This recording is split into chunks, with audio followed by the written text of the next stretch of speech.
Fortaleza ela é a segunda capital mais religiosa, mais católica do país. O Ceará é o segundo estado mais católico. E aqui tem manifestações públicas religiosas muito grandes, de grande importância. Como a gente tem o Festival Aleluia no mês de julho, tem a Caminhada com Maria, tem o Evangelizar, tem os retiros de carnaval. Fortaleza já é conhecida no carnaval nem pelas festas, mas pela quantidade de retiros. Isso traz benefícios para a cidade. São eventos em que se é promovida a cultura da paz, a cultura da prevenção, né? Então, há também movimentação muito grande de turistas.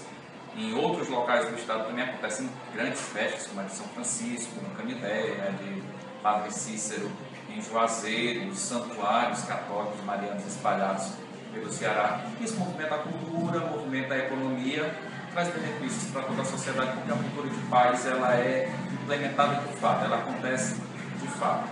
Esses eventos eles trazem benefícios individualmente e coletivamente para todos. Daí a importância dessas festas religiosas.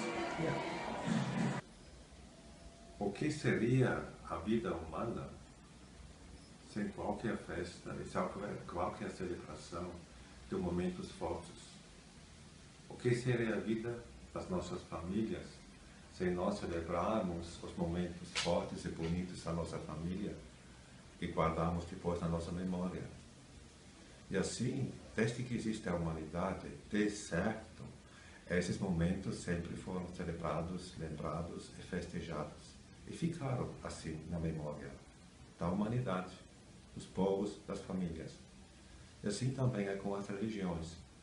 O que seria a minha religião levada no dia a dia, na mesmice do dia a dia, se não às vezes pudesse expressar, e junto com os meus irmãos e irmãs, expressar momentos fortes e bonitos da minha religiosidade, na minha vida, junto com os irmãos e irmãs, e celebrando isso. Isso se faz também em Fortaleza, se faz em Roma, se faz em Würzburg, na Alemanha, se faz em qualquer lugar do mundo, onde o povo manifesta a sua fé e celebra estas manifestações, às vezes de modo muito especial. Então,